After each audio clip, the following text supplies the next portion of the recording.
Little Bill, what's your opinion on the GameStop situation? Oh, I think, well, we've seen how this plays out. So the way that the market works when it comes to the hedgies is that basically they manipulate the market through a combination of media pressure that they can do through outlets like CNBC and others, and just their level of ownership of stocks and the amount of capital they have in the market to short stocks to long stocks, but to kind of coerce people into their arrangements. And so we had a situation where a bunch of gamers who have been their entire lives, even since they were children, have experienced in-game economies and who were able to game this system in ways that no one could ever dream of, figured out that, GameStop, let's be clear on something. GameStop as a company is on a slow and steady decline as a result of the fact that an increasing number of the games and media in general is not physical. It's streaming, it's downloaded, and that's not going to change. It will very soon be, I'm certain that there will eventually be consoles that won't even have physical media. If there aren't already, I don't call me a boomer if I don't realize that there already are some that don't. But if there aren't, there will be. So GameStop as an idea and as a company is going to be on the way out. There was an attempt to short sell it prematurely and basically knock it out. And so you had a handful of gamers on Reddit who say, if we buy this and hold it, then when those put options expire that the hedge funds have put up, and it's worth way more than that, they're going to lose a fortune, and we'll basically we'll get that money. And they did it by going, well, this isn't financial advice. I just like this stock. And so, they bought it and it worked. And then what we saw was what happens when you beat the people that are gaming the system at their own game. They just change the rules. So there was the founder of or the CEO of Robinhood and a few others that were also limiting trades once this began to happen. Now you could sell it at any time, which is what the hedge funds wanted, but you couldn't buy anymore. You could either hold it in fear that everyone else is going to sell first, or you can sell, which is what led to the fast decline.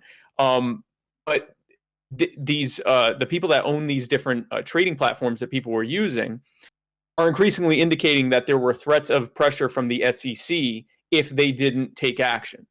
So this was not a fully private action that was being taken here. There's also the fact that Robinhood, the brokerage that they use to actually place their trades, is Citadel. And we now know all the ties between Citadel and the incoming the new U.S. Treasurer and even the White House press secretary. And this looks like a lot of inside dealing stuff.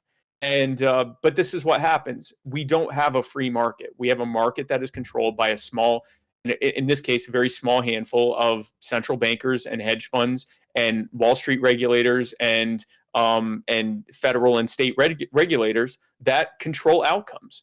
I mean, let's be clear. They're controlling outcomes. They want a desired outcome, and they will push the market along as gently as possible. But if it needs to be a harder push, they'll make an even harder push. What a lot of people don't know is if this had kept going somehow, the New York Stock Exchange can just flip the switch and not allow any trading on that particular stock. And of course, as soon as they unflip that switch, people will panic sell because they know what's coming next. So, my take on this is that what is going to happen in the wake of this? We've already seen attempts to try to tie, Wall Street Bets, the subreddit that was doing this, to the Capitol riots and white supremacy and all this nonsense. So the slander has started. The FUD, the fear. Oh, it's the U and doubt. Fear, uncertainty, and doubt is already being spread, and this is what happens. And now they're talking about having more regulations to make sure that something like this could never happen again to those poor billionaire hedge funders. And this is what happens. And until we get people out of power who believe that their main purpose there is to protect the interest of the powerful billionaires and multimillionaires who bought and paid for them to be in office. This is going to keep happening in this sector and in every other. We're going to keep getting stimulus bills where we get $600 and they get trillions of dollars, and we get stuck with the bill with interest. And not just us, but people that haven't even been born yet. 20, 30 years from now, we're going to be having to pay it off with interest. This will not end until we kick them out of office.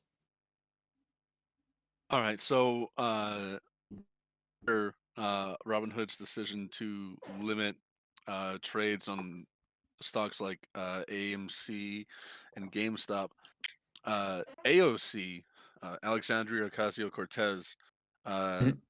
came out and said that there should be a I can't remember what it was, but there's some committee here, some committee in Congress should have a hearing on it, and Yeah, the Ted Financial Cruz, Services Committee. Yeah. yeah, Ted Cruz famously agreed with that, which created a whole lot of fun by itself. But do you agree with AOC on that? I will be interested to see what comes out in the Financial Services Committee hearings. I believe what I will probably be hearing is a lot of, well, if they're allowed to say it, that it was SEC action that was leading them to do this. Regardless, I'll be interested to see what comes out of it. I don't think the answer is for government to make a move here, unless the move is to deregulate the markets and to allow for more individual private investors to make their own decisions and work in others in concert to be able to make decisions. Because the more regulations that get added, the more fees that get added, the more limitations on, a minimum number. I've seen that floated increasingly, that there will have to be a minimum number of stocks that can be traded. All of these serve as a increasing barrier to entry for those who can't afford it. It is a kind of regressive tax or a regressive punishment on people that can't afford that. If now the barrier to entry to be able to enter the stock market is tens of thousands or even many thousands of dollars, you have just taken the vast majority of investors, or at least a good number of potential investors, and told them you can't participate. Or if you want to participate, you can only participate through buying these select mutual funds or something like that. And that's the opposite of where we need to go. It is this controlled system that allows for a small handful of hedge funds and central banks to be able to make these kinds of decisions, because they can't have a group of gamers eat their lunch. Like, if we set the market free, this kind of stuff that happened with GameStop, but without it being stopped before they could complete it, this kind of stuff could happen all day long. The people on the left, the further left that you go, the more they talk about eating the rich. You could eat the rich and their lunch all day long on their own market if these limitations and restrictions weren't in place. All right. So before we go any further here, just for those listening, uh, we're here with Spike Cohen. You can find him on Twitter at Real Spike Cohen, Facebook, literally Spike Cohen, and YouTube, literally Spike Cohen. So next question we've got here is Oh, and I'm on Discord too, but good luck even being able to reach me, because I don't know how it works. It took me 10 minutes to get here. So I am here though, technically, but if you leave me a message and I don't respond, it's not you. It is absolutely me. I have no idea what I'm doing here. So next question. Trump has been talking about creating a new Patriot Party. Do you Yes. think this split would benefit the Libertarians? I think it potentially could, because, Republicans and Democrats are built on this. They're built on hatred of each other, and they're built on this lesser evil fallacy and the good cop, bad cop routine that they do in concert with each other, where Democrats play good cop to their voting base, and then they play bad cop to the other side's voting base, and the Republicans do the same. They play good cop to their voting base and bad cop to the other voting base, with the express intent of keeping everyone, if they can't muster voting for that person, they're at least voting against the other person, keeping them in the Republican system. We just saw that with Joe Biden. How many people do you know that were excited to vote for Joe Biden? And yet he got more votes than anyone's ever gotten before in American history, because people were just there were that many people that said, okay, fine, I hate Joe Biden, but Donald Trump, I hate that much worse, so I'm going to vote for him. The only way that you can have any kind of break in that is if you have enough Republicans who say, I don't even care anymore about that. And well, this isn't the only way you can have a break, but it is a way to have a break. Another way is to bring in enough non-voters who outnumber both Republicans and Democrats to upset the system. But another way is to have enough Republicans or Democrats say, I don't care anymore. I don't even like my own party. I'm going to go make my own thing, which then leads a lot of Democrats to go, well, I guess we don't have to worry about lesser evils anymore since we're dominant. Now we can actually look at other potential choices. So yeah, I think it could help the Libertarian Party. I think the more prescient thing here is that if and when a Patriot Party forms, they will very quickly discover what it's like to run for office if you're not a Republican. They'll discover things like ballot access laws. They'll discover not being able to get hundreds of millions of dollars in taxpayer money to fund their campaigns and parties through the FEC. They'll discover all sorts of fun stuff. They'll discover why Kanye West, a billionaire who everyone knows, wasn't even able to get more than, 70,000 votes because he could barely get on any state ballots because it's functionally impossible. There were only 3 political parties in the 2020 election that were able to get on all 50 state ballots, and that was the Republicans and Democrats and the Libertarian Party. There was only one party that actually earned their way onto all 50 state ballots, and that's the Libertarian Party. The Republicans and Democrats get basically automatic 50 state ballot access. And in some states, other parties have to get tens or even hundreds of thousands of signatures and spend millions of dollars across the country getting millions of signatures, not to mention the countless hours and time that's being spent to get volunteers out there, having to pay lawyers to then fight the challenges to it in court, because every single state board of election is run by Republicans and Democrats, and they do everything they can to try to invalidate the signatures.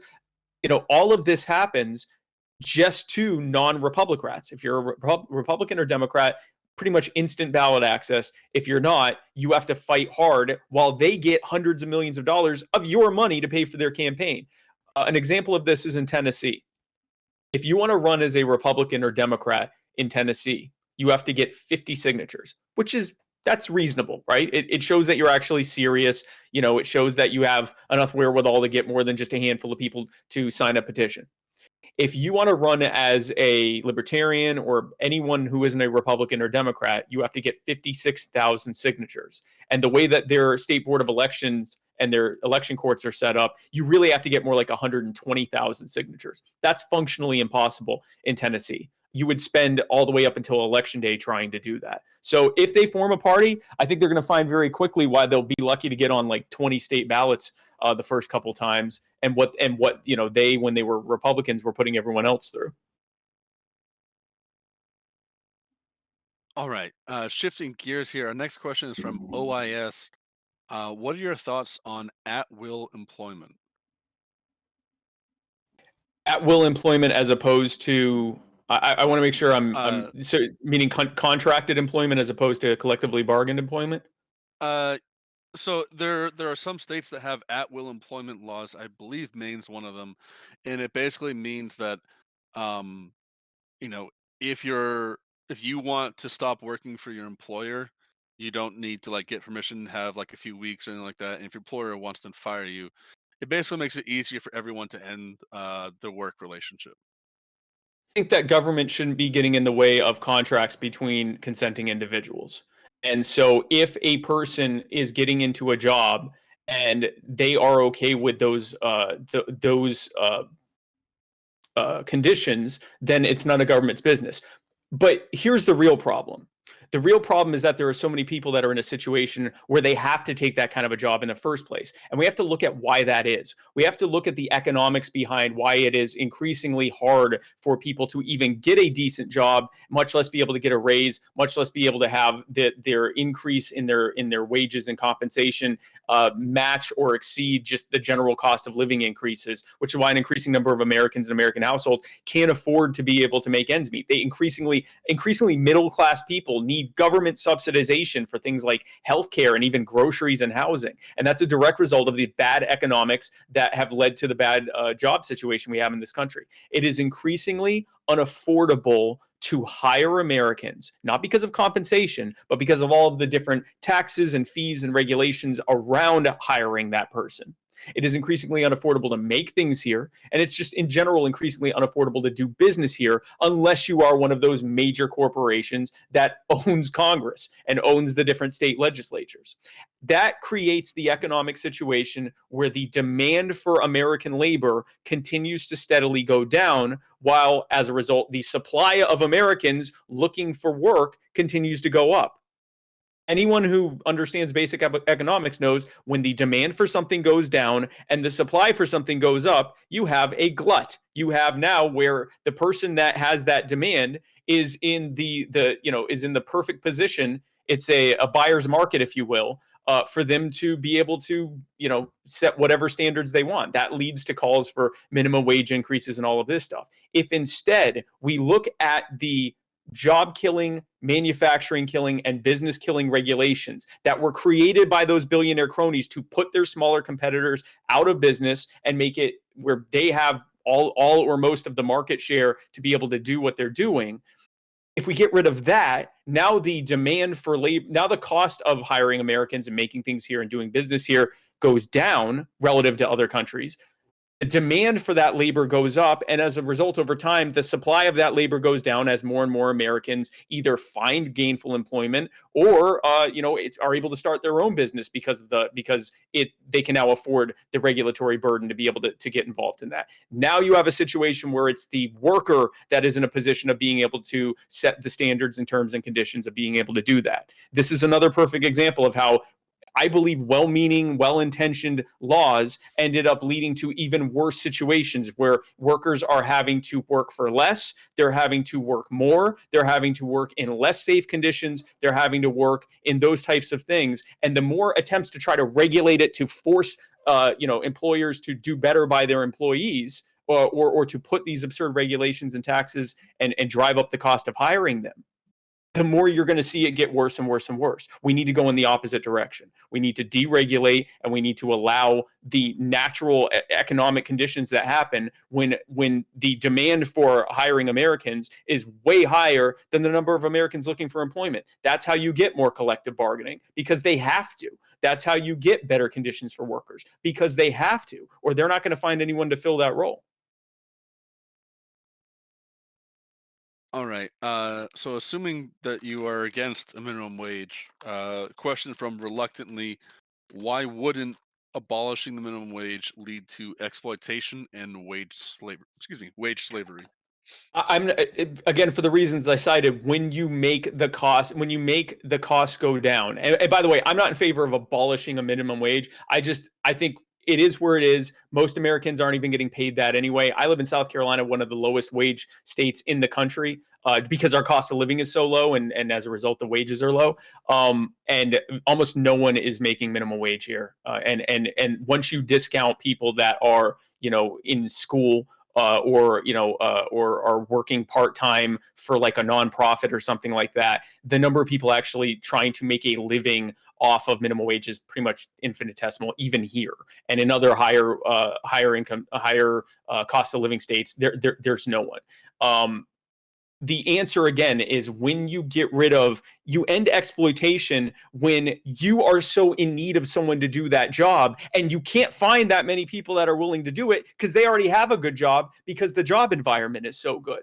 So, because you're not government and you can't point a gun to their head and say, you have to work for me, you have to make it worth their while. Right now, you don't have to make it worth their while. And that is as a direct result of the regulatory environment that was created by the billionaire cronies who wanted this regulatory environment. And if it ever gets too expensive for them to work here, that's fine, to do business here, that's fine. They'll just move shop over to China or some country like that, set up favorable relations with dictatorial governments, and use sweatshop labor. And now those jobs aren't even here at all. And then they'll use the military to protect their shipments back here from any kind of piracy or anything like that. And so not only is there a loss of jobs, not only is there all of the social ills that come with an increasing number of people unable to find gainful employment, increases in addiction, increases in domestic abuse, increases in drug use, increases in overdoses, increases in suicides and depressions and all the other terrible things that happen, increases in crime and all of that kind of stuff. Not only do you have the foreign policy danger of these dictatorships becoming richer and richer and richer off of all these foreign companies moving their bases of operation over there. Not only do you have the environmental impact of the fact that the things that you are buying increasingly have an exponentially higher carbon footprint because they're being made on the other side of the planet and being shipped all the way back over here. But you have the direct result of those businesses, those crony corporations, being the only one being able to operate, which means you as a consumer get screwed over because you have fewer choices. The answer to all of this is to dismantle these provenly bad policies and instead allow the market conditions to lead to more people looking for American workers than there are American workers willing to do that work, which means they have to increase their compensation. Here's a perfect example of that. And it actually led to the mess that we have now with comprehensive health insurance. During World War II, the US government, almost everyone was working in the war effort that could. Either they were fighting overseas or they were working here on the war effort. As a result, we had basically full employment. FDR threatened wage caps, saying you can't pay anyone more than X amount for this job. It never actually came to fruition because the businesses themselves self-regulated, but he threatened wage caps and said you can't pay people more. The reason the wages were going up was because they were scrambling to find anyone that could do that work. If you were looking for a welder, good luck. So were 16 other companies. And as a result, even with that threatened wage cap in place, they started introducing things like benefits and pensions. They introduced things like on childcare. They introduced things like comprehensive health insurance. That was as a direct result of market conditions, which led to employers scrambling to find someone to do that work. When you create those conditions, there's not going to be exploitation happening because they can't. They don't have the power to force you to do the work. So instead, they're going to have to make it worth your while. So that does touch on another question I saw. What are your thoughts on FDR? Not as bad as Woodrow Wilson. Listen, so FDR came in. I mean, first of all, we now know how terrible FDR was as a person. When he came into office, he took a depression that was largely the result of speculatory. It was actually two major things: speculatory investing in the market as a result of quantitative easing by the Federal Reserve, and the Smoot-Hawley Trade Act, which was decimating the U.S. And really, there was a lot of people don't remember. There was a global depression that was happening because of a trade war that was happening, which then led to an actual physical world war that happened as a result of that. Which goes to show that bad protectionist trade policy, when you're not trading goods and services with your neighbors, you then often end up exchanging bombs and bullets. But he came into this situation and said, I know what the problem is. The government isn't involved enough. And he ended up doing all this major public works. And there have been multiple studies that have shown that he actually deepened and widened the depression as a result of the stuff that he did. But he gave people busy work. He made them think that he was doing something. He did, protection theater, which government often does. It gives you stuff to do or gives you things to obey to make you feel like, well, something's being done. And then if things improve, they go, well, see, it's because we did that. And if they don't improve, they go, well, we need to do more of that. And that's essentially what he did. This is a man that, turned away as a Jew. It is offensive to me, the fact that there were refugees of the Holocaust that were on a boat, miles off, I believe, offshore of the U.S., and he turned them away. And he turned them away for the most bigoted of reasons, because he didn't care what happened to them. And he actually used it as an opportunity to grandstand on them and say, there could be potential Nazi spies in there. We can't let them in. This is a man who did the Tuskegee experiments. This is a man who did the internment of the Japanese. This is a one of the worst presidents we've had. Not as bad as Woodrow Wilson, but certainly I would say probably top three. Top three bad presidents. Yeah, I would say top three.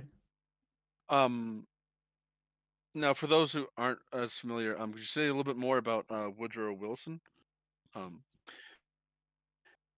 Woodrow Wilson introduced the two things that have led to the most economic devastation in our country, and that is the income tax and the Federal Reserve. He also then started the standard of the U.S. getting into and continuing endless entangling foreign wars that still continue on to this day. The reality is that the Cold War, the war on terrorism is a continuation to some extent of the Cold War, which is a continuation to some extent of World War II, which is a continuation to some extent of World War I. This is a man who sent millions of people, hundreds of thousands of whom died overseas, to deal with some disagreements, inter-conflicts in Europe.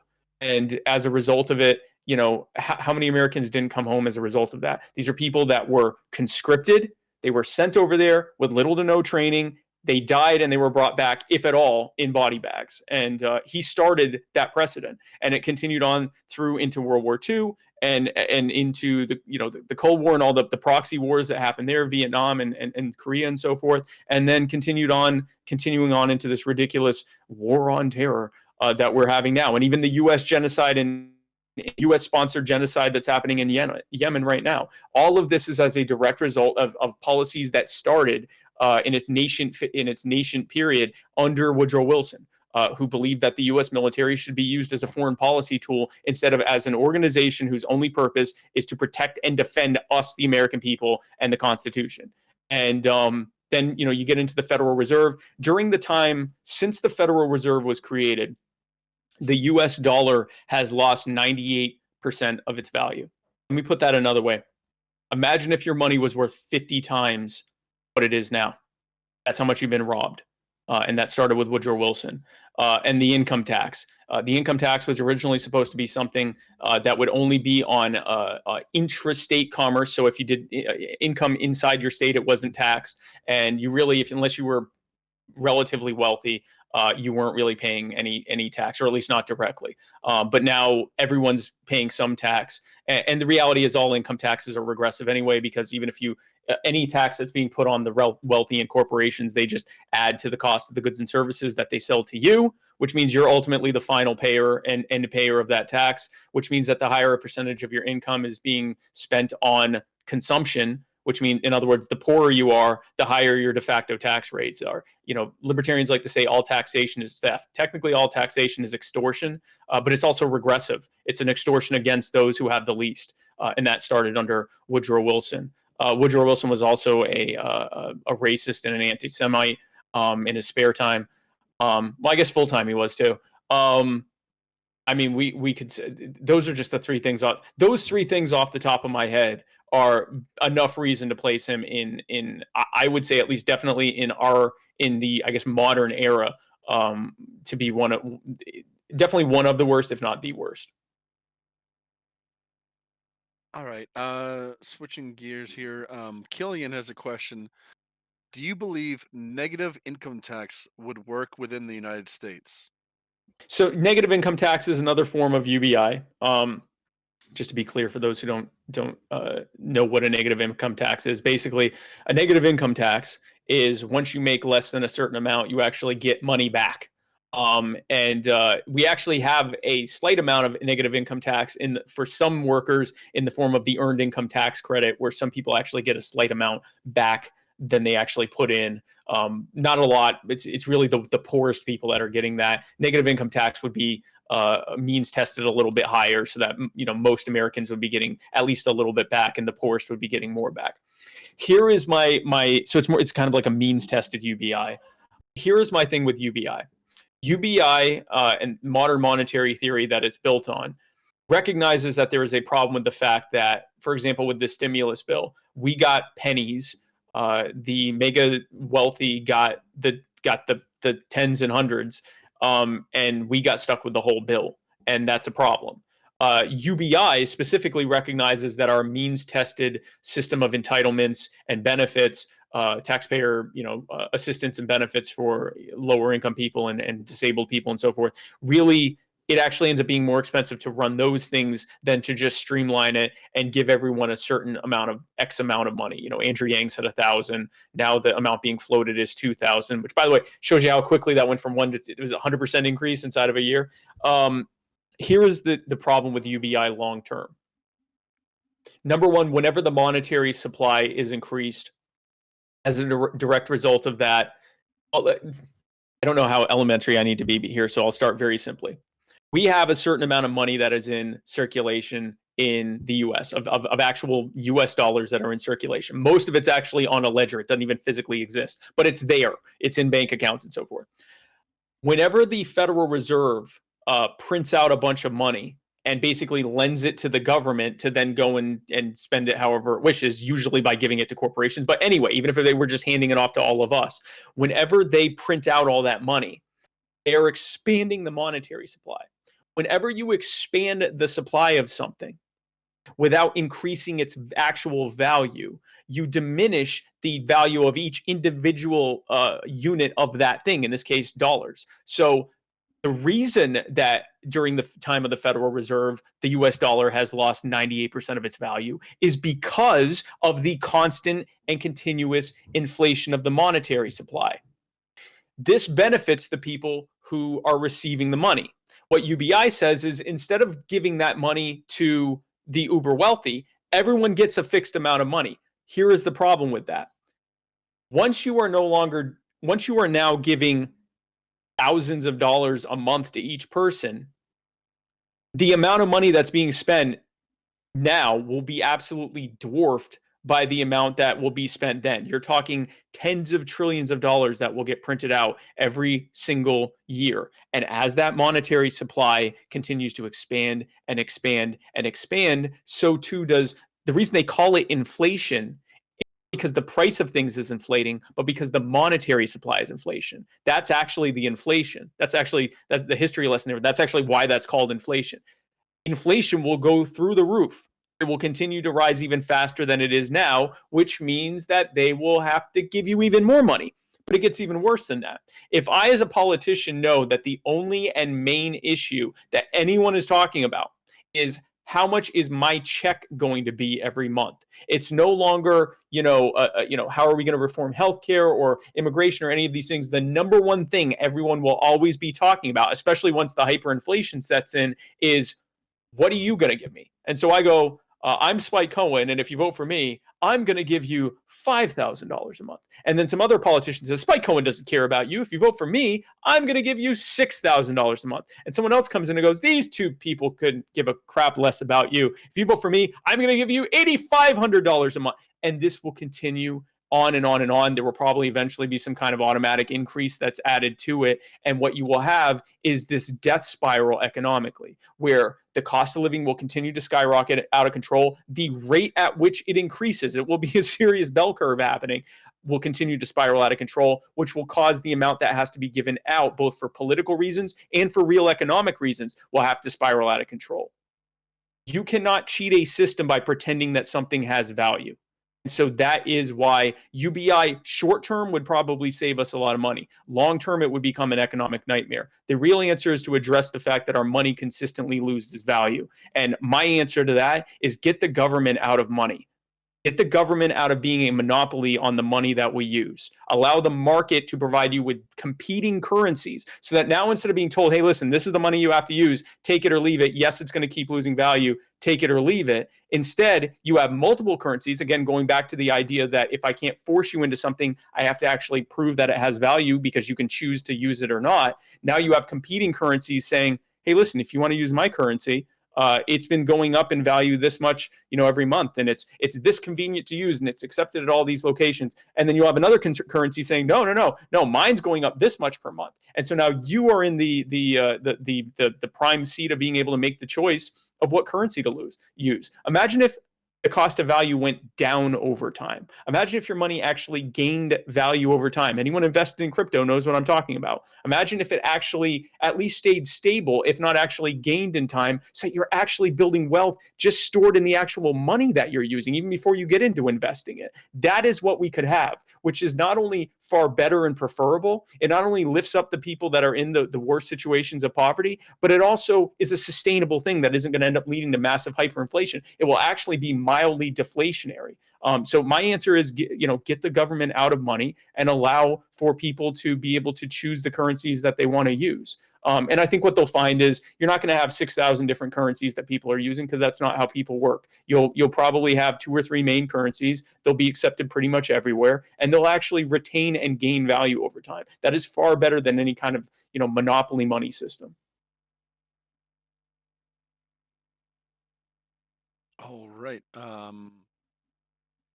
So next question comes from OIS. Do you believe that hundreds of currencies would be better than one?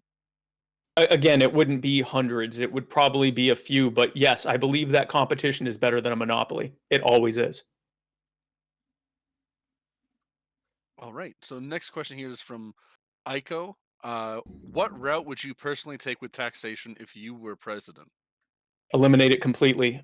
Every single organization except government is expected to provide value in exchange for what it takes. If all of us together decided that we were going to start a restaurant, but our model is going to be different than every other restaurant, we're going to go around with guns and point them at people's heads and say, give me a fixed amount of your income based on what I think you owe me. Actually, you have to tell me what you think you owe me. And if you're wrong, oh, you're going to be in trouble, but you better give me your money. Okay. And then we come back and we go, hey, great news. All that money we took from you, we made you a sandwich. Okay. Not only would we all be in jail, let's pretend for a second we wouldn't all go to jail for racketeering and pointing guns at people's heads and threats of murder and violence. Let's pretend that we'd be allowed to do that. How good do you think the food's going to be at that restaurant? What kind of value do you think people are going to find in that restaurant?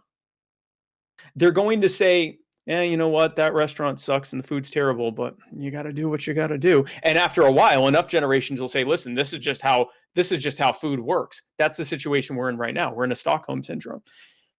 There is no reason, both morally and for utilitarian purposes, that any organization should be allowed to make you give them money, not because they're giving you real value in return, but because you have no other option other than to face harm and still end up having to give them the money.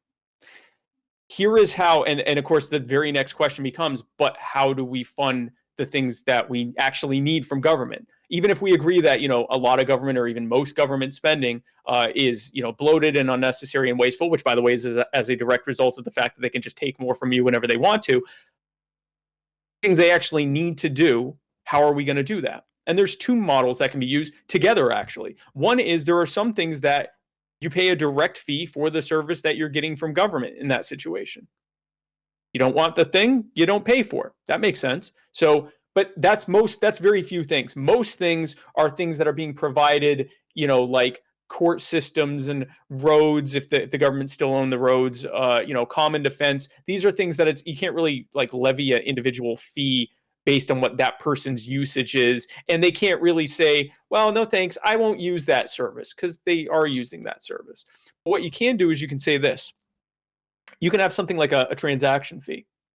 So for example, let's say we had a 5% transaction fee on all transactions that had a changing of money.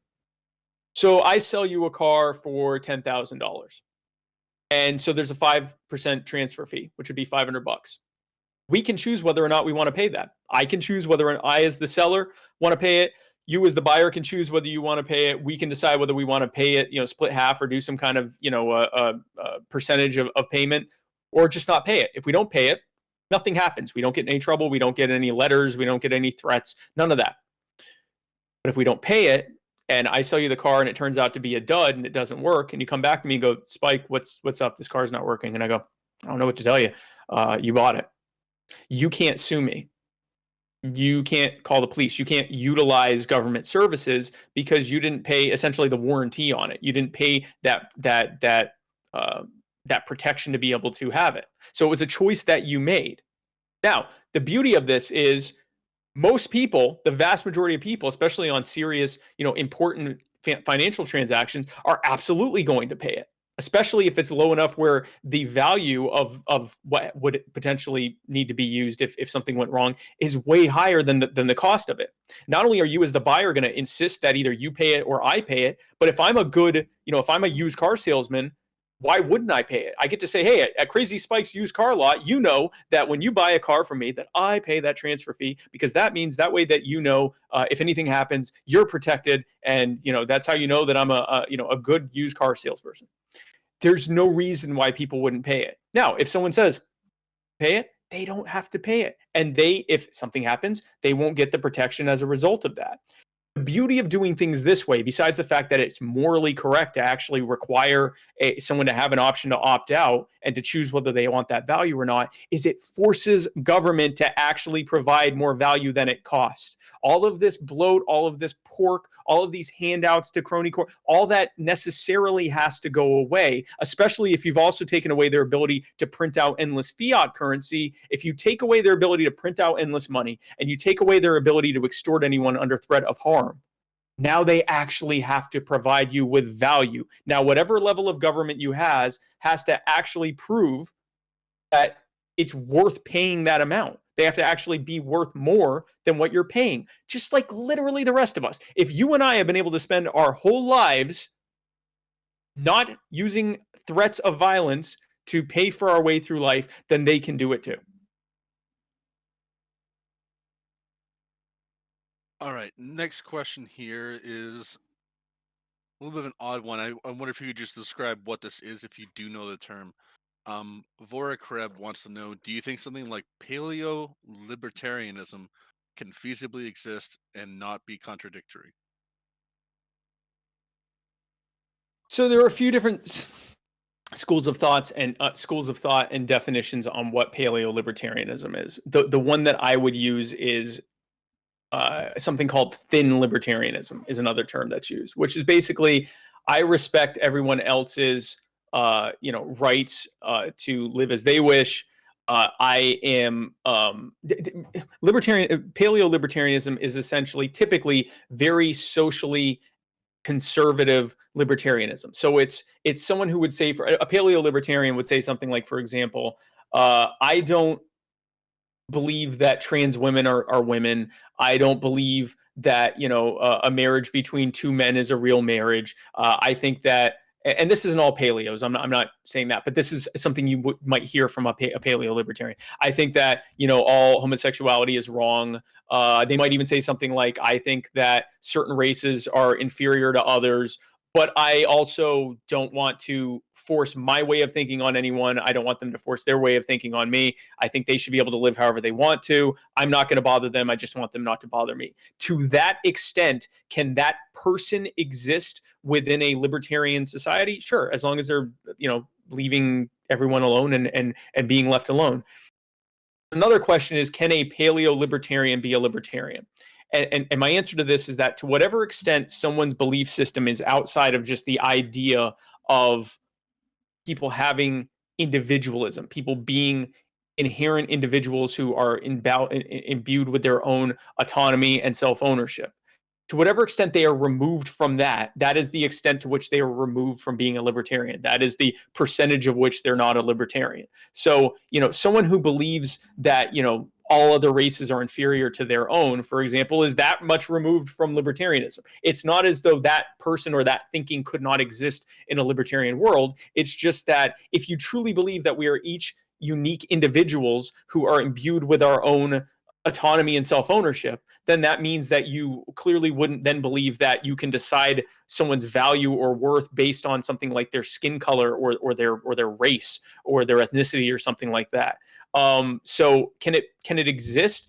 It's basically a question, can someone have otherwise bad ideas in a libertarian society? Yeah, and in fact, it's actually preferable for them to have that in a libertarian society than in our current one, because in our current one, if enough people with bad ideas get together and put people that share their bad ideas in government, then they can enforce those bad ideas on the rest of us. Whereas in a libertarian society, we can live as we wish, they can live as they wish, as long as we leave each other alone. That's all that matters. The comparison I like to use is obviously the most extreme example or one of the most extreme examples of a bad person is Hitler. Hitler in a small neighborhood without any power is a prick that no one else likes, and they stay away from him because he mutters to himself about how he hates people. And if he gets aggressive at some point, that'll be the last time he does that. He will use the scientific method and learn from it and possibly not be here anymore. Hitler in charge of a government leads to genocide and a massive world war and 20, 30, however many tens of millions of dead people that died as a result of I think almost 100 million, somewhere between 50 and 100 million people that died between the Holocaust and World War II. That is the difference between centralized power and decentralized power. All right. And by the way, I'm not, incidentally, I'm not saying Hitler was a paleo libertarian. I just want to make that clear. I was just using an extreme example. All right. Uh, so I've gathered that you used to work for Vermin Supreme. Is that correct? Well, actually this time last year, um, the way that our system works in the Libertarian Party is that we have people run separately for president and vice president. So unlike in the Republican and Democrat parties where they pick their presidential pick and then that person decides who they want to be their running mate, the Libertarians, we actually let our delegates choose the president and vice president separately. So Vermin and I actually ran as a sort of proposed slate that, we wanted the Vermin Spike to represent the Libertarian Party for the presidential and vice presidential ticket.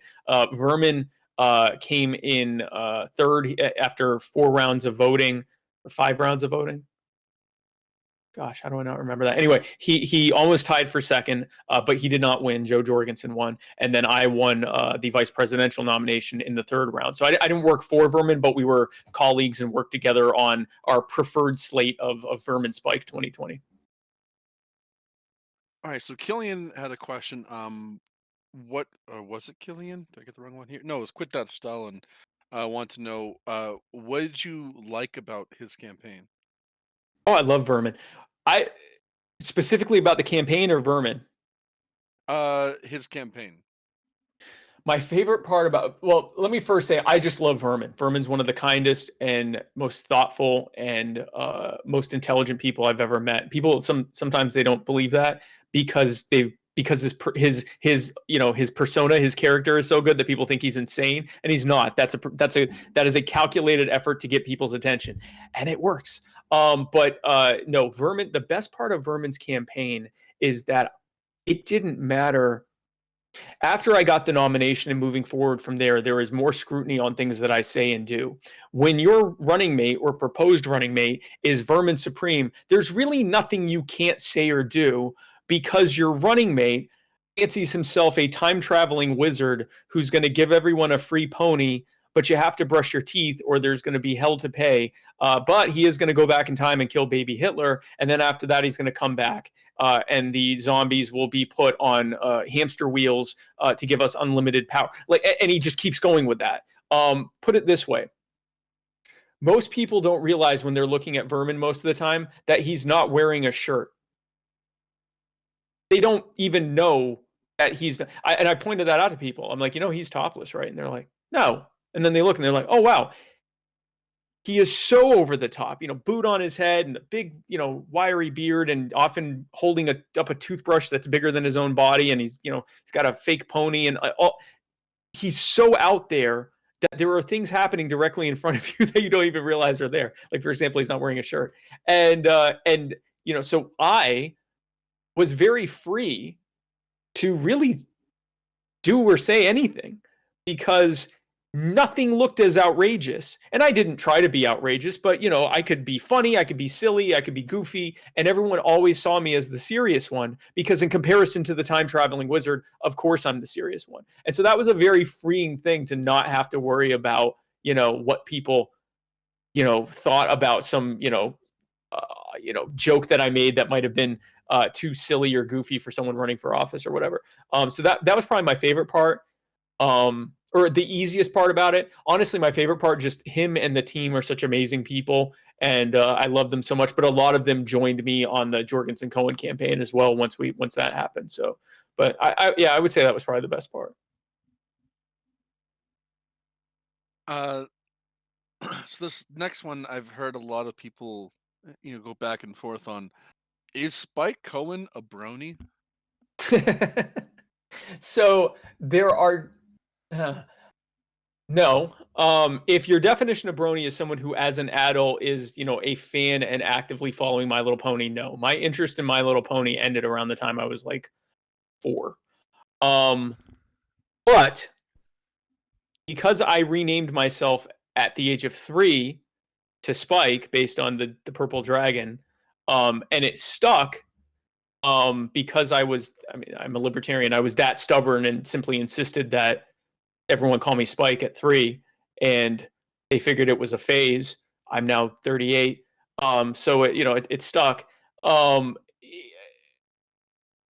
if that's your definition of a brony, as someone who insists on continuing using an MLP name from when they were a young child, then I guess I'm the original brony, probably. But no, I'm not an active. I've had people, so like in my inbox on Facebook and Twitter especially, I'll get people and they'll go, "What do you think about when such and such did whatever?" And I'm like, I don't know who you're talking.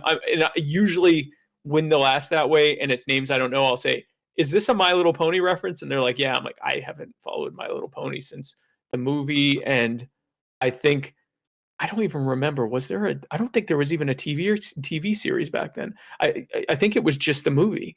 And I think I had a Spike action figure. So no, but I'm not now. I have bronies and even furries on my like in my team, in my messaging team and stuff. So yeah, I don't have any, certainly no problem. And I actually have loved ones who are bronies and furries and dog mask people or something like that. But no, I'm not. All right. Next question here. It's from Sasha Grace. Are you concerned about the ultimate freedom backlashing? No. I also am not sure exactly by ultimate freedom backlashing, meaning that people having freedom leading to bad outcomes. I think that it's just the general idea that, you give people a lot of freedom, people will do some crazy stuff, and then a lot of people will basically be like, "Oh, no, no, no, no, not that," and then start banning things because it's Oh, legal. I don't know. Does that make could sense?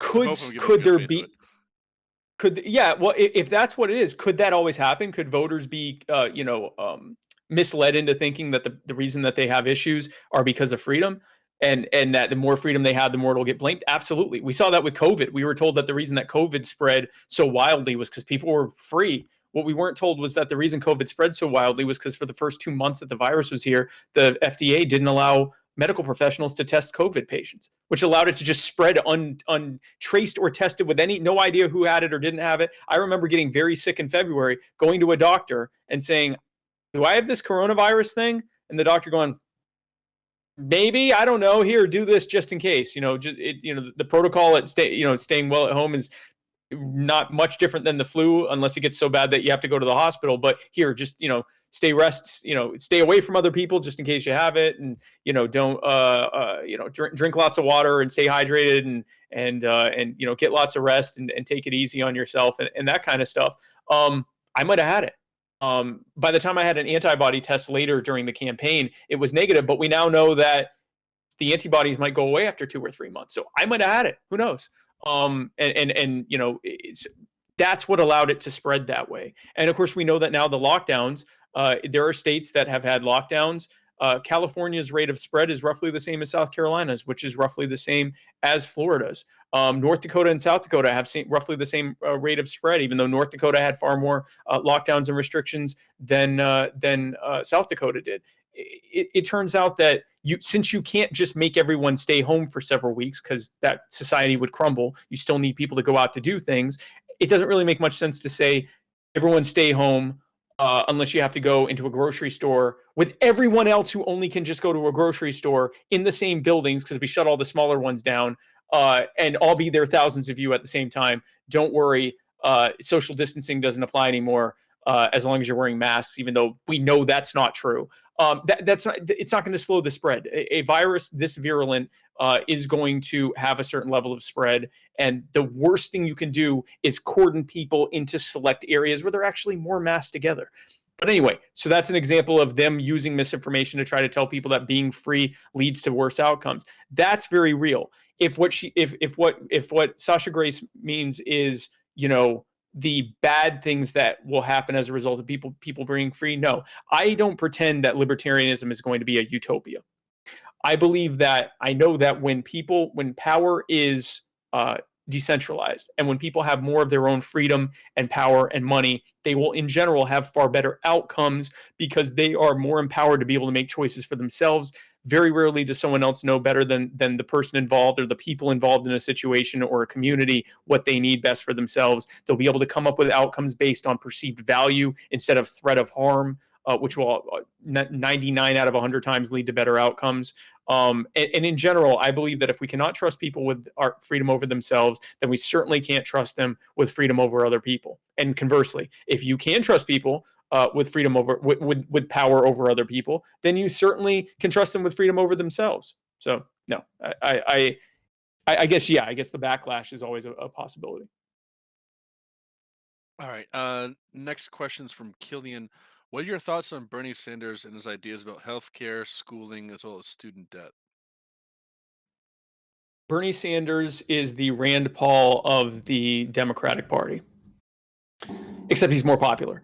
But the same type of thing. He talks an excellent game about sticking it to the establishment. And he says very true things about how this system was not made for you. It was made for the establishment. And then when it's time, he endorses the establishment and tells you to vote for them. Every time. As when it comes to his specific policies, for example, healthcare, we agree that we have a system that was created by government and corporations to basically fleece us all using the regulatory structure they created and the protections that they created for those corporations to make them insanely wealthy at the expense of our money and our health and very often our lives. We didn't need this pandemic to know that our healthcare system is a complete and total mess, that we're spending something like 3 or 4 times as much as any other per patient as most other developed countries, that our government is spending more money per patient than all but a handful of other countries. And then we're paying that 3 times that much out of pocket. The idea that the way to fix that is to give even more control and power to those same government entities and corporate entities, which really are the same thing. If you look at the people that are in the FDA, the CDC, HHS, the big pharma companies, the big medical center companies, the big insurance companies, this is a revolving door from lobbyist to regulator to executive to politician to it's one organization. And to centralize even more control into that organization is the opposite of what we should be doing. And that's just in general what I agree with him, my agreement and disagreement. I agree with him that this system has been created against our benefit for the benefit of a small handful of incredibly powerful people. And I think that giving even more power to those same people and expecting them to this time use it for the good of mankind or humankind is the opposite of what we should be doing. I think that government has sufficiently proven itself to be terrible at providing for us. And interestingly enough, Bernie Sanders uses the same fallacy that Donald Trump does, which is that the problem with government is that the right people aren't in charge. Well, first of all, that's not true. It is the power in government that causes these bad things to happen. I'm sure that Bernie Sanders started as an idealist. I mean, you look at, he was one of the people participating in sit-downs in the segregated South. He's a warrior for civil rights in the anti-war movement. I mean, this is a guy who talked the walk, and now look at him. He told you to vote for Joe Biden. This is what power does. But let's say that's even true. Let's say that we can find the perfect people. Finally, after hundreds of years of being ruled over by tyrants and sociopaths and monsters, we're going to find the perfect people. Hopefully they never die. We'll have to find more perfect people. It's a fallacy. All right. Next question we've got here is from Reluctantly. Reluctantly wants to know, what is your argument against a national gun registry? I believe that we need to look at the people who are the most likely to use gun violence, and that's people in government. The last thing that we should be doing is making it so that the only people who have guns are the ones who are the most likely to use them. Law enforcement and government agents in general, and criminals who do not care what gun laws are. I went to some Black Lives Matter protests in Columbus, Ohio, and then another one, which was a Black Lives Matter, but also it also had the Black Guns Matter, and the Black Panthers were there as well. And I spoke at that event in Richmond, Virginia. Now, I look at TV and I see these protests that are, in fact, in Columbus, the weekend before, I was there on this weekend, on a weekend. The previous weekend, they had a protest, a Black Lives Matter protest against police brutality. I think there was a shooting that had just happened in Columbus, and they were pepper sprayed and they were rounded up and they were thrown in jail without any charges and held for the weekend and then let go. They all came back the following weekend. This time, some people showed up with guns. Guess what didn't happen? There was no pepper spraying. There was no tear gassing. There was no mass rounding up of anyone, because it turns out that no one wants to bring tear gas to a gunfight. They let them do their thing, and then they all went home peacefully. This is what power balance looks like. If they had been unarmed, the exact same damn thing would have happened that happened the previous weekend, because they can. The police know that they're not going to be held accountable thanks to qualified immunity, which we need to end. We definitely need to hold bad police accountable. But they, at least for now, know that they won't be held accountable. But they could catch some lead. So that didn't happen. Same thing at the Black Panther protest. Earlier, a couple weeks, 2 or 3 weeks earlier, there was a different Black Lives Matter group that held a protest there. Tear gassing, people being rounded up, put in cages, all of that stuff, right? We show up, it's me, and my body man and my social media manager and some boot boys and like, I don't know, 150, 200 armed black guys and women. There were women there too, but armed black people. We are standing in between, I believe, the Supreme Court and the either governor's mansion or Capitol building. I don't remember. We're in the center of government, state government in Richmond, Virginia. Not only did nothing happen to us, okay, we couldn't even, so we're sitting here talking, I give my speech and I go, I'm gonna think of it, where are the police? And so after the speech, we start walking around playing Find the Cop. And we finally find, like 4 or 5 blocks down, that it's like a hill that you look down the street, we see some officers in a car looking over like this just to, make sure everything's okay. They came nowhere near us. This is what imbalance of power looks like, or this is what balance of power looks like. It's why when the Black Panthers showed up at the Capitol building in California back in the 60s, the government responded by passing the Mulford Act that banned open carrying. It was targeted against Black Panthers, but they use it against everyone now. But the purpose of it was to create that power imbalance that allows government to impose itself on you without any real fear. People will say to me, yeah, but what about things like, mass shootings? Well, would you go to how many mass shootings have been at a gun rights rally? How many mass shootings have been at a gun show or a shooting range or a gun store? People go and do mass shootings where they know that they'll probably be the only one that has a gun there. Not necessarily because they're worried about their life, but because they want to run up as much of a body count as they possibly can. So I live in South Carolina, where the Mother Emanuel church shooting happened in 2015. Dylan Roof walks into a historical black church, and he sits there with them as they're worshiping, and then he pulls out a gun and casually murders, I think, 11 of them. And he walks out, gets in his car, drives away, stops at a Burger King. It takes like 2 days for them to find him. The reason he did it was because he wanted to start a race war, because he's a hateful, racist bigot, and he's now where he belongs, in jail. But the reason he was able to do it was because that church didn't allow guns. Conversely, there was an attempted shooting that happened in, something Spring, Texas. I'm trying to remember the name, but it was in Texas. And the guy comes in, tries to start a shooting. He's successfully able to shoot one person, and 2 or 3 other people get up with guns, shoot back at him. He's now gone. He could have killed many more people, and instead he shot one person, and I'm not sure if that person died or not. But even if that person died, that person ended up not being able to hurt other people. Gun control is the difference between a mass shooting and the shooter getting mass shot. I believe gun control, common sense gun control, is the American people armed with whatever the hell we please, deciding what we allow government to have. All right, so sticking in the same vein here, I know it's an old case, but it's still contentious. What are your thoughts on Waco? Wow, so Waco, so the ATF and FBI claimed that they had to do that siege in order to get David Koresh. What they didn't say is that David Koresh routinely went to the store either by himself or with 1 or 2 other people. If they had really just wanted to grab David Koresh, they'd have done it then.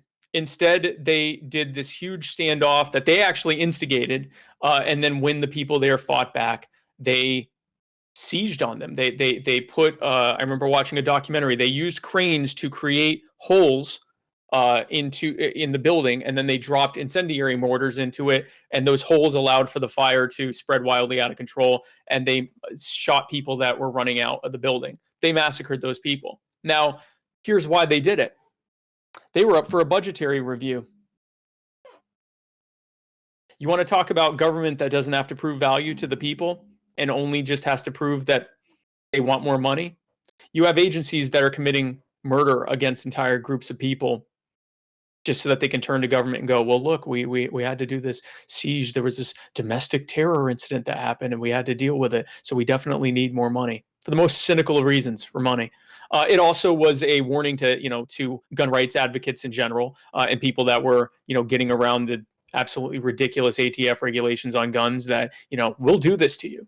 We are not scared to kill you and your children in front of media, and then we'll turn around and slander you and say how you deserved it. Now, everything I've read about David Koresh is he was at best a weird dude and at worst a monster, depending on who you ask. He definitely was running a cult there, but they could have just grabbed him when he was going. He wasn't. They made it sound like he was holed up in that building for weeks and months. He'd go out to the store. They wanted to kill all those people, and they knew there were children in there, and they were perfectly fine with it because they knew that they would go to the media and say they were the bad guys, and the media would go, they were the bad guys, and that would be the end of that. And they get their and Janet Reno and those agencies, they got their funding boost. Those are the people whose guns should be taken from them. All right. So I think we can skip over the question about weed. You ran for the Libertarian Party. We can assume what you think about and weed. the entire war on drugs, yes, including weed. So another contentious issue that's been hotly debated recently is Trump and the events on January 6th. Did Trump Mhm. commit a oh shoot, I forgot the word. Did he incite insurrection that day? Did he incite an erection, as Charles Schumer put it? Yeah, did he? So here's the thing. He incited the tensions and the anger that led it to that. And if he weren't someone who had a long history of coming into organizations on the promise of doing all these amazing things, failing, blaming everyone around him, and walking away as the project crashes and burns, I think that it was more calculated. But I just think this is how he does things. Now, I don't know all of the details that will more than likely come out during an impeachment trial on possible things that haven't been made public or whatever. From what I know, from what is in the public knowledge, I believe what happened is that Donald Trump more than likely knew he was going to lose the election, which is why he did the whole mail-in voter thing. He kept telling everyone, don't mail in your votes, don't mail in your votes, don't mail in your votes, vote in person, vote in person, vote in person, because he knew that those votes, the in-person votes, would be counted first. So for the first few hours after the polls closed, pretty much through that night, it would look like he won in a deciding fashion. And then as all those, because Joe Biden was telling people, do mail in your votes. You can also vote in person, but definitely mail in your votes. So of course, the overwhelming majority of mail-in votes are going to be from people who voted for Biden, because the overwhelming majority of Trump voters were flat out being told, oh, it's fraudulent, it's a fraud, it's a scam, don't do it, go vote in person, or do an absentee ballot, which is like literally the exact same thing. But anyway, so of course 70-80% of the mail-in votes were going to be for Biden, right? So he created this situation of, even before election day, remember, he was saying the system is fraudulent, it's a fraudulent system, they're committing mass fraud against the people. So then when naturally his lead goes away, because as those blocks of mail-in votes get counted and added to it, Biden's lead continues he starts leading Trump, and that lead continues to widen and widen. He can now use the narrative of, see, I told you these mail-in votes were a fraud. And he does all of these lawsuits, all of which get defeated because none of the things they were alleging on social media did they allege in court, where you can be charged with perjury if you don't have evidence of what you're claiming. All of these things lead to creating an environment where people honestly believed that a massive act of fraud was being perpetrated against their constitutional republic. And he kept saying that, and he kept saying it, and kept saying it. Do I think that he intended for it to turn into a siege on the Capitol? I personally do not. Do I think it bothered him too much that it led to that? I personally do not. I have no way of knowing either of those things. I think that he is a man who is, he knows how to manipulate people, but I don't think he often knows well how to manage the manipulation that he's created. And I think that that's more than likely what happened. Now, does that still rise to the level of being being actually, being culpable legally for it? Very possibly. And we'll see what happens as a result of that. I don't think he was trying to stage a coup, put it that way. I think that he intended to have as big of a temper tantrum as possible, and because that's what he's good at, and it led to everything that ended up happening. All right. Just a Oh, few and I more also minutes. think, also I want to Go ahead. say, I also think it's incredibly hypocritical for someone to complain about voter fraud who participated in a system that his party and the Democrat Party get to get hundreds of millions of dollars in campaign funding and force everyone else to try to get millions of signatures just to be able to get on the ballot in the first place. That's the real fraud. The real fraud that's being perpetrated is on the American people, who are being robbed of an alternative to vote for, an alternative to the thievery and murder of the Republicrats. All right. So, uh, just a couple more questions as we wind down here. Musty would like to know, who is your favorite libertarian economist or philosopher? Oh, Lysander Spooner. So if you really want to get, I call it gold pilled, into thinking about the proper role of government, if any, read No Treason by, well, first read The Law by Bastiat. Read Bastiat, and then read No Treason by Lysander Spooner. And you will probably feel a little uncomfortable reading Spooner at first, because you'll think, I have no real argument against this, but it's taking me down a path I didn't think I'd ever go. And, there are many people who took me on my path to being an anarchist.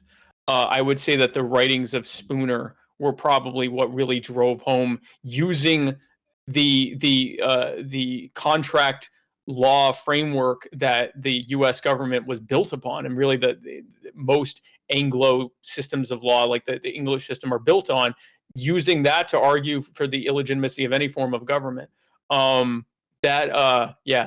my favorite. I'm really glad you mentioned Bastiat in the law. That's my personal favorite, just because it's Yes. so accessible, and so Yeah, few it's so people. short. Yeah. Yeah, I mean, what people say, read theory. It's just like, but it's 500 pages. Like, Yeah. Well, like, people will say, "Oh, you should read Rothbard," and I'm like, "You're talking about a major commitment to read all of these, but Man, Economy, and the State, and all, all of these things, or even read von Mises, or read, read Kropotkin." I guess Kropotkin's a little bit more manageable, but I mean, these are major things to take on. You could spend a year reading all this stuff. Bastiat's The Law is something that, it's like a coffee table book. Like, it's what was it, like 30 pages? It's been a while since I read it, but it's a short read. It's very, very accessible, and it's a good primer for the idea that if a government is to exist, its only real purpose, spoiler alert, is to protect the lives and rights and the property of the people under its presumed jurisdiction. Then you get to read Spooner, who says, yeah, but why do they have that presumed jurisdiction? And then you get real uncomfortable. But all right. So next question is from Sasha Grace. Have you read Leviathan and/or the Second Treatise of Government? I read Second Treatise of Government, I want to say in high school, but it's been a minute. I might as well have not read it, because I also did a lot of drugs back then. So yeah, no problem. Effectively no. Uh, let's see. Killian wants to know, how do you think we should attack classism and inequality in the United States? You're going to be shocked by this answer. I think that the problem is that a system, I don't know if it's a strict hierarchy of classes like exists in Hinduism or something like that, but basically a tiered system exists within this country and really within the world in general. And it is a system that it's essentially a zero sum system.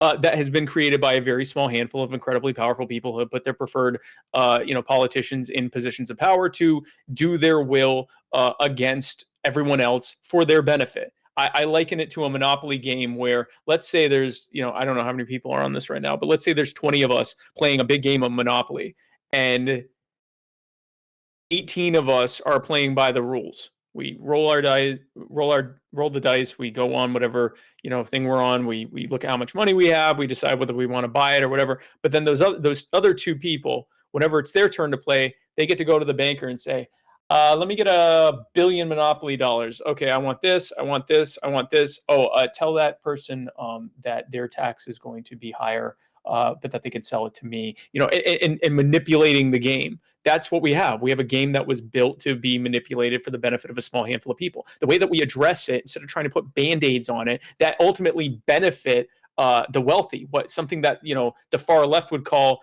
the capitalist welfare state. Instead of this band-aid system, if we simply demand our power back, if we simply dismantle what they've built and put that power and that freedom and that money back in the hands of the people so that they can decide for themselves how to live their lives, so that they can decide what their communities look like, what their police departments look like, what their healthcare looks like, what their education looks like, what their everything looks like, armed and empowered with their money and their freedom to be able to make these decisions without having all these absurd restrictions and regulations and fees and taxes and mandates and licenses and everything else being imposed upon them for the benefit of those powerful people who don't want their market share threatened. You're not going to see the same level of inequality. Well, there will always be some level of inequality in any kind of society as a result of the fact that there are some people that are extraordinary. They're going to want, so for example, in sports, there's always going to be players in a game that are just so much better than the others. And then even within, so you'll have your Michael Jordans, your LeBron Jameses, your whatever, but even then within the other group, you're going to have some level of, some won't be as good, some will be as, good, some will, and that some will be better some years and worse other years and so forth. That's natural. So there will always be some level of natural. We're never going to have a true, the only true, horizontal society is when we're all horizontal. That there is no such thing in a living society of people being, without any kind of natural hierarchy. The problem is the imposed hierarchy we have now. You remove the coercion, you decentralize the power, and there will be more fair and equitable situations for everyone as a result of that. All right, last question as we wrap up here. Mm-hmm. How would you say we should fairly evaluate if a third party campaign was successful? And do you think that the 2020 Joe and Spike ticket was successful? No, the campaign. So if success is decided by our electoral outcome, we got like a rounding error. We got like 1.3 something percent. Okay. It some argue that it was, we covered the spread in some states and that led to Biden winning. Our voters wouldn't have voted. The vast majority of our voters, if we hadn't been on the ballot, wouldn't have voted at all. And then that remaining few that would have, it's a fairly rough split between who would have voted for Trump and who would have voted for Biden. It didn't affect the outcome. Now, we were hoping to accomplish a major increase in registered libertarians and a major increase in members of the party. Both of those were accomplished. So we had a nearly 50% increase in just 1 year of the number of people that registered or that joined the Libertarian Party. We're now at our highest number of paid members in our party's history. We're also at the highest number of registered libertarians in our party's history. I think it was a 10% increase, right around 10% increase. We had a good number of down ballot candidates who won their races. So we did as well as we could have reasonably hoped to do on that. And when you factor in the fact that it was a presidential reelection cycle, we did better than most who follow this kind of stuff thought that we would have, and all of that. That's wonderful. Everyone here who wants libertarianism to win, raise your hand at home if you're satisfied with the outcome of this election. Yeah, me neither. So I believe that we are at a point in our party where we need to let go of the era of failing admirably, or losing admirably. And what we need to do is, my time in, over 20, coming up on 23 years, no, coming up on, gosh, yeah, no, 23 years, 23 years, man, I'm old, 23 years in business is you either win or you learn from not winning, or you don't learn, means you lost. I refuse to lose from this. We need to look at what we could have done better. We need to look at, and we are looking at what we could have done better. We need to look at what needs to be done for us to actually be viable, not just for president, but for Congress, for Senate, for governor, for, bigger races. Because we need to look at how we have been winning local races, because we have hundreds of libertarians elected across the country, but they're in local and regional seats. We need to look at what they're doing. We need to replicate that at that level so we get even more wins. And then we need to scale up what they're doing so that they can win in statewide races, so that they can win in federal races, so that they can eventually be able to win in the White House. So my belief is that, we need to move into the era of winning and build a culture of winning.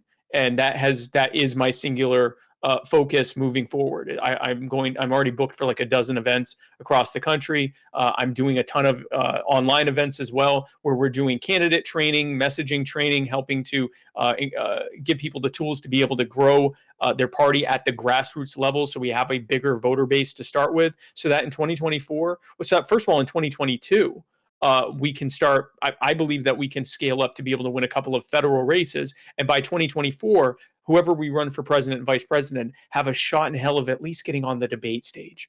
Even if we aren't ready to win, at least be able to make enough of noise to end up qualifying to be on the debate stage, which can be a real eye-opening moment for a lot of people. So, no, I think we accomplished some good goals during this campaign. We learned a lot of lessons, but no, you can't call a rounding error you can't call that a victory. And the fact that we are still so reliant on factors that have nothing to do with our party or our candidates or our campaign or our message or anything else, completely outside factors like, is someone running for re-election? Is the president running for re-election?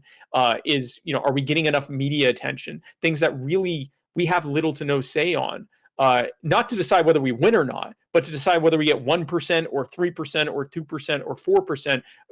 This needs to end. And it will end by us looking at where we did well, hyper-focusing on that, coming up with attainable wins that we can start doing, growing the party, and being able to eventually be able to not just win electorally, but win in the national conversation, become a bigger and bigger part of that public conversation, so that we can move more and more people over to our side and move the needle of that conversation. And as a result, the political gains towards more and more human freedom. All right. So I know I said, last question. You guys can hold this Okay. against me if I ever run for office. I'm a liar. This one last one, very closely related. I couldn't not ask. I wanted to ask this from the Here we beginning. are. Here we go. Go ahead. You mentioned Bernie being the Ron Paul of the Democratic Party. Ron No. Paul. No. The Rand Paul. Oh, the Rand Paul. The Okay. Rand Paul, not the Ron Paul. No. He's the Rand Paul. Just want Okay. to make that clear. All right, that changes my perspective. Okay, but I'll ask this anyways. Ron Paul, of course, brought a lot of people towards libertarianism, and he tried to a great extent, especially in 2012, to work for libertarian change within one of the major parties. Um, Right. why do you? Well, I guess Do you think it's a good idea to work within the major parties to try to push libertarian values, or should people drop the major parties and just go third party? I think people should drop the major parties. I never try to discourage anyone who is trying to move the needle towards liberty, however they want to do it. So I've had people come up to me, especially like younger people, who are like, "Man, I really wish that I could, do stuff for the Libertarian Party, but I'm trying to make gains in my local area through the Republican Party." So when I was in California, I met someone who was a chair of a local party, a young guy, and he's like, "I'm a libertarian, but I just want to try to win at the local level, and the only way to do that is as a Republican." And I go, "Hey, listen, I'm glad you're trying to help move the needle towards liberty. I want to make it so that you don't have to choose between, electability and your principles by growing the Libertarian Party. But we've seen, especially once you get at the federal level, what happens when you try to use the Republican or Democrat parties to push for liberty, or really just to push for, improving the lives of the people. The Republican Party, you either end up like Rand Paul, who he gets to say some brave stuff sometimes, but then he has to constantly vote against his own stated beliefs, and they then get to use him and say, yeah, well, we're libertarian. Trump, during the campaign, he said, I'm somewhat libertarian. Ask Rand Paul. It's not a good trade-off. You're having to vote for all the monsters that you hate and all the bad bills that you hate, and then you get to have your name and your brand associated with the terrible authoritarian politics of your party, being branded libertarian because you're there. Or you go the route of Justin Amash or Ron Paul, who eventually go, no, this isn't working. Ron eventually he quit because he was also, old and wanted to retire from that. But Justin Amash jumped ship to the Libertarian Party because he realized it was never going to happen. And keep in mind, Justin Amash is not a radical libertarian. By libertarian standards, he's actually pretty moderate, but he couldn't do it anymore. He could not continue to try to, push for smaller government that's, defined within its constitutional limitations and all of that. It was never going to happen. The Republican Party just ran up $7 trillion, just worked with the Democrats to run up over $7 trillion of debt in term. Every single major department in the U.S. government saw an increase to its budget and its power. Your right to keep and bear arms was infringed upon more than by the past, 3 or 4 presidents. This happened under Republican control of the White House and the Senate. It's not going to happen, folks. Like, I get that you're more likely to have the person that you back win the election, but at what cost? They're still going to get everything. The Republicans and Democrats are still going to get everything that they want, and they get to co-opt your name and your brand as a result of it. No, the only way to end Republicrat policies and politics is to end the Republicrat parties as being dominant, kick them out of office, replace them, create a new binary choice between the Republicrats who want to keep the boot on the neck of the people and the Libertarians who want to take it off of the people and allow us to be able to thrive and prosper. All right. And that is it. Thank you so much for coming on, Spike. I really appreciate it. Hey, thank you. This was fun. I really enjoy it. Thank you for helping me because I still don't know how Discord works. Thank you for telling me what buttons to push so I could even be here. This and TikTok, I trick myself into thinking I'm young. And then I spend some time on TikTok or Discord and realize I am every bit of 38 and then some. So, but no, thank you. This was fun. I enjoyed it. And I hope you guys enjoyed it. I hope that this was edifying and insightful for you. And join the Libertarian Party. Join lp.org/join. If you like what you heard and you want to hear more and you want to become a part of this, lp.org/join.